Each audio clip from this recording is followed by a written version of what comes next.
우리가 이제 그 유가를 알아야 되는 이유가 있습니다. 네. 왜 갑자기 밤 10시에 이런 중요한 프라임 시간대에 왜 유가에 대해서 왜 얘기를 하고 있느냐. 네. 유가는 경기를 나타내는 것이고요. 유가에 관련된 회사, 정유회사나 셰일 회사나 뭐 이런 것들이 다 망하게 되면 네. 경기에 크나큰 타격. 마치 금융위기보다 더 심한 타격이 올 수도 있기 때문에 유가의 방향성이 중요한 거고요.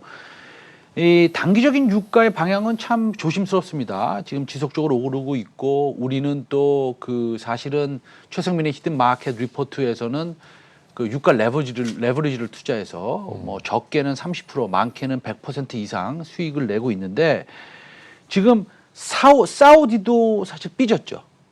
네. 러시아도 화가 나 있고 미국의 셰일 오일 업체는 하나는 파산을 했죠. 네. 와이팅이라고요. 상황이 극으로 치닫고 있는데 아마도 목마른 사람이 운을 먼저 판다고 하는데 누가 목이 마르겠습니까? 세 국가가 다 목이 마른 상황 아니겠습니까? 네, 딩동댕입니다. 치킨 예, 게임을 향해서 그렇습니다. 절벽을 향해 달려가고 있는 그런 모습인데. 그래서 세 국가가 전부 다 목이 마릅니다. 그래서 세 국가 다 우물을 파야 되는데 지금도 그렇지만 원래 사우디하고 미국은 굉장히 좋은 관계였죠. 그렇죠. 예, 그다음에 달러 얘기를 잠시 다시 하자면 유가와도 매우 상관이 있으니까 이게 예전에 브렌튼 우드 체제에서 미국이 발표를 했는데 그때 이제 금 1온스를 35불로 바꿔주겠다 했거든요. 그게 이제 브렌튼 우드 체제입니다. 그래서 미국의 교육 국가들이 이제 그 달러를 결제 통화로 사용하기 시작해서 야, 달러를 벌면 언제든지 금으로 바꿔줄 수 있으니까 앞으로 달러만 써야겠다. 그래서 편안하게 달러를 쓰고 달러가 세계 기축통화로 자리 잡게 됐는데 이게 베트남 전쟁에서 미국이 돈이 모자르니까 국채를 남발하게 되고 달러 가치 하락을 우려하니까 주변 국가들이 이거 이상하다. 야, 나 달러 줄 테니까 빨리 금으로 바꿔줘. 이렇게 했다가 좀 바꿔줬죠. 네. 그러다 안 되니까 미국이 1971년에 금태환 중지를 선언하고 기존의 브렌튼 우드 체계가 붕괴가 됐는데 근데 이제 미국의 달러가 이렇게 되니까 미국이 이제 생각을 합니다. 고민을 이렇게 하다가 사우디한테 갑니다. 사우디한테 가서 우리가 너네들한테 국방 우산을 제공해 줄 테니까 그 대가로 오펙에게 석유 결제 대금을 달러로만 받아라 이러는 거죠. 그래서 이제 사우디 이게 키신저 밀락인데요. 그래서 사우디와 미국은 안 친할수야 안 친할 수가 없습니다. 그런데 진실은 알 수 없지만 뭐 여러 가지 그 사우디도 문제가 있는 거 제가 방송에서는 얘기 안 하겠습니다만 그래서 그런 걸 커버해주고 그런데 이런 상황 속에서 미 대통령은 사우디 측하고 러시아 측에 1,000만 발에서 1,500만 배럴 하루에 대규모 감산을 추진할 수 있다고 주장을 했고 사우디 측은 오펙 플러스하고 여타 산유국들에게 긴급 회의를 요청했고 원래 오늘 온라인으로 화상 회의를 하려고 그러다가 네. 못하고 9일로 연기를 했습니다. 그래서 오늘 연기가 됐기 때문에 유가가 조금 아침에 마이너스 10%까지 네. 가다가 저게 이제 실시간인가요? 예, 지금 서부 텍사스 원유가 실시간은 아닌 것 같고요. 네, 맞나요? 많이 올라왔습니다. 예, 많이 올라왔습니다. 그래요. 좋습니다. 자, 그러니까 우리가 좀 쉽게 얘기를 하면 결국은 오펙에서 사우디가 자리를 박차고 일어났고요. 네네네. 그렇죠. 그리고 사우디와 러시아의 어떤 치킨 게임 있는 형상에서 네. 또 미국도 개입을 안 할래 안 할 수가 없는 지금 결국은 이 질문을 한번 드려봐야 될 것 같아요. 국제유가가 앞으로 어느 방향으로 어떻게 흘러갈 것이라고 예상을 하시는지. 그리고 또 하나는 그래요. 일단 그거부터 나눠서 한번 질문을 드려볼게요. 어떤 방향으로 앞으로 유가가 좀 흘러갈 거라고 생각하시나요? 기본적으로 미국, 네. 러시아, 그다음에 사우디의 합의가 있어야겠죠. 그렇죠. 9일날 합의가 있는데 이제 오늘이 9일이 아니니까 며칠 남았으니까 그 사이에는 조금의 약간의 변동성은 있을 겁니다. 그러나 9일날 합의가 된다는 것은 거의 정해져 있는 게 오늘도 뉴스를 보면 그 러시아의 국부 펀드의 CEO 네. 성함이 드미드리프라는 사람이 자기네들은 거의 합의 단계에 이르렀다. 이런 뉴스가 났습니다. 아주 많이들 알고 계시지는 않겠지만 그런 뉴스가 났습니다. 그건 팩트고요. 그 다음에 미국 셰일 업체들의 그 채산성은 네. 사실은 아무리 낮아도 한 25불, 30불은 돼야 되거든요. 네, 예, 그렇기 때문에 이것도 아닐 겁니다. 한 35불도 넘어갈 수도 있습니다. 그래서 만약에 이렇게 되면 뭐 망하는 거죠.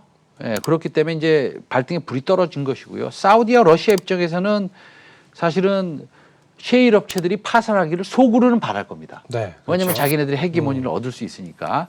그리고 자동적으로 글로벌 뭐 전체 감산 효과를 나타낼 수 있는데 사실은 텍사스 쪽에 이것도 조금 그 뭐 아시는 분 거의 없을 수 있는데 텍사스 쪽에 그 원유에 대한 그 경영과 로비를 하는 그런 사람들, 대표를 하는 사람들이, 대표성을 가진 사람들이 셰일 오일의 감산은 하지 않겠다. 어차피 그들은 오펙과 상관이 없기 때문에 네네. 사실 러시아가 화가 났던 이유가 그거 아닌가요? 네. 오펙에서는 뭐 감산을 하든 금액대로 조정하려고 하는데 미국은 그것과 상관없이 자기네가 원하는 만큼 네네. 뭔가 어떤 행동을 하기 때문에 사실 러시아가 그거에 대한 네. 불만도 굉장히 컸었던 내부적인 이유가 있었던 거 아닐까요? 그래서 감산을 하지 않겠다고 했지만 음. 거기에 의장이 있습니다. 텍사스 쪽에. 네. 그분은 또 이제 그분은 뭐라고 그랬냐면 사실은 1973년에 그 같은 비율로 감산을 할 수 있는 강제적인 법이 있습니다. 네.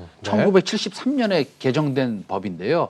그래서 그 법에 따라서 우리가 감산을 할 수도 있다라는 얘기를 해서 셰일가스 업체들도 어쩔 수 없이 감산에 참여할 수 있을 거다라는 그런 그 예측이 좀 더 강합니다. 그래서 결론적으로 요번에 와이팅 페트롤리움 그러니까 그 와이팅이라는 셰일가스 업체의 파산 보호 신청이 일어났고 지금 현재 9일 날뭐 미팅을 한다 그러고 온라인으로 네네. 그다음에 러시아의 국부 펀드의 CEO가 거의 협의가 끝났다고 얘기를 했고 하는 여러 가지 이런 정보를 봤을 때 사실은 유가는 1차 변곡점을 형성한 것으로 보고요. 그다음에 그렇다고 본다면 시장에도 상당히 긍정적일 거다라고 보는데 네. 사실은 뭐 이틀 동안 좀 많이 올랐잖아요. 한 그래, 3일 동안. 그랬었는데 또 제가 아까 들어오기 전에 기사를 쭉 봤더니 일각에서는 2분기에도 20달러를 밑돌 것이다. 그러니까 뭐 큰 기대는 하지 않는다라는 또 기사가 계속 또 나오는 것도 확인해봤기 때문에 지금 굉장히 오리무중인 상태가 아닌가. 그것도 그것도 뭐 논리적일 수 있습니다. 네. 예. 근데 이제 그 논리라는 것은 여러 논리가 있으니까. 그래요? 근데 사실은 보면 유가가 한 45불 평균이라고 보고요. 50불 하면 45불 보고 그다음에 20불까지 떨어졌으면 그러면 어떤 이유로 해서 떨어졌겠습니까? 자, 그렇다면 그 어떤 이유로 해서 떨어졌는지는 정리를 한번 하고 저희가 다음 코너를 만나봐야 될 것 같습니다. 네네. 자, 그렇다면은 제가 단도직입적으로 여쭤볼게요. 네네네. 지금 이 유가 전쟁이라고 해도 되죠. 네네. 이 유가 전쟁의 종료 시기 언제쯤이라고 예상을 하시나요? 그래서 유가가 어느 정도 안정이 될 시기는 언제쯤이라고 생각하시나요? 이것도 코로나와 상관이 있을까요? 코로나와 매우 상관이 있죠, 일단은. 그러니까 네. 제가 아주 쉽게 설명드릴게요. 네. 자, 유가가 많이 떨어졌습니다. 좀 어려우시다 그러니까 유가 많이 떨어졌습니다. 떨어진 이유는 70%는 수요 때문에 그렇고요. 그렇죠. 30%는 유가 전쟁 때문에 그렇습니다. 감산을 다 안 한다고 그러니까. 네. 나도 안 하고 너도 안 하고 우리도 다 안 한다고 그러니까. 그러면 4월 9일 날 온라인 미팅이 있지 않습니까? 오펙 플러스가. 그러면 30% 떨어진 것은 올라와야 됩니다. 나머지 70%는 코로나 바이러스가 끝나고 사람들이 자동차를 가지고 운전하고 다니고 식당에 가서 밥을 시켜 먹어야지 가스불로 석유를 쓰고 이런 소비가 촉진되면 그 70%도 회복될 것입니다. 이제는 좀 쉽게 설명이 됐죠. 그래요, 좋습니다. 네. 그러면 결론은 코로나가 해결이 되면 자동적으로 원상태로 돌아올 것이다 이런 말씀이시죠? 당연하죠. 근데 예. 제가 아까 말씀드렸던 거는 2분기에도 20달러를 밑돌 것 같다라는 어떤 의견들, 소수 의견들은 아무래도 코로나가 2분기까지는 이어질 것이라 예상이 되기 때문에 그렇죠. 20달러 쪽으로 네.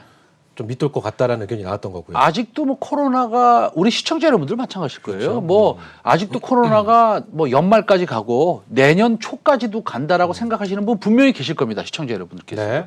뭐 그런 분들은 또 그렇게 생각하실 수도 있는 거고요. 어쨌든 지금은 뉴욕주에서도 코로나 바이러스의 그 확진자가 좀 줄어들고 있고 앞으로 이제 한두 달 후에 뭐 공장도 열리고 식당도 열리고 공원으로 놀러도 나갈 수 있는 이런 상태가 되면 유가는 말씀드렸다시피 감산을 하지 않아서 떨어진 효과가 30%, 네. 나머지 소비 때문에 떨어진 효과가 70%니까 30%는 일단 올라오고 봐야죠. 그래서 제 생각에는 20%는 좀 너무한 거고요. 네. 코로나 바이러스가 이 정도 상태로만 아주 급격히 더 나빠지지 않고 이 정도 상태로만 간다면 유가는 35불에서 40불 사이에서 있다가 좀 천천히 올라와서 40불에서 50불 사이로 이제 향후에 연말쯤 내지는 가을에 바람이 선선하게 불면 그렇게 될 거라고 저는 뭐 감히 한번 예측을 한번 해보겠습니다. 그래요. 예. 우리 시장이 굉장히 변동성이 심하다 보니까 유가와 상관없이 시장의 움직임이 또 보였던 적도 네. 있습니다. 네네. 그렇죠.